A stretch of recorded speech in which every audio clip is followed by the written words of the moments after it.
تو یہ دو نیتیں ایسی ہیں کہ ان نیتوں سے حمل روکنا ناجائز ہے. خوب سمجھ لیں, دو وجوہات.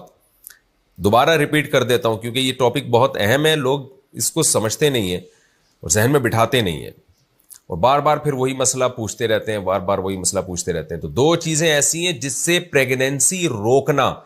دیکھیں, حمل ٹھہرنے کے بعد گرانے کی بات نہیں کر رہا, وہ تو ناجائز ہے, اس کی میں ڈیٹیل بھی بتاتا ہوں ابھی. ایک ہے, پہلا اسٹیپ یہ ہے کہ حمل کو روک لیا جائے. تو حمل روکنا اس نیت کے ساتھ کہ بچوں کو میں کھلاؤں گا کیسے, مہنگائی کا دور ہے, اس نیت سے حمل روکنا حرام ہے.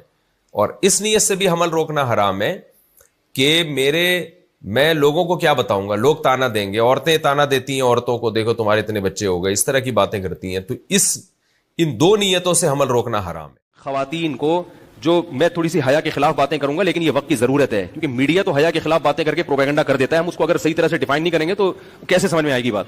خواتین کو جو ہر مہینے خون آتا ہے نا, بلڈ آتا ہے, جب عورت کو پریگنینسی ہوتی ہے تو یہ بلڈ کیا ہو جاتا ہے, رک جاتا ہے. میں نے خود ایک ڈاکٹر سے براہ راست سنا ہے کہ اس جو بلیڈنگ ہوتی ہے نا عورت کو ہر مہینے, اس میں عورت کی انرجی زیادہ سرو ہوتی ہے, پریگنینسی میں اتنی زیادہ سرو, بولو بھائی, نہیں. تو یہ نیچرل نہیں ہے حمل روکنا. عورت کا پریگنینسی کے عمل سے گزرنا اور بچہ پیدا کرنا یہ نیچرل ہے. میں خواتین کے فائدے کی بات کر رہا ہوں. اللہ کی قسم, لا الہ الا اللہ, مجھے عورتوں پہ ترس آتا ہے کہ ان کو غلط پٹیاں پڑھا کے ان کی صحت بھی برباد کی جا رہی ہے اور ان کی خوشیوں کو بھی آگ لگائی جا رہی ہے. اللہ کی قسم, لا الہ الا اللہ, بچے پیدا کرنے والی عورتیں کمزور نہیں ہوتی, حمل روکنے والی عورتوں کی صحت برباد ہوتی ہے.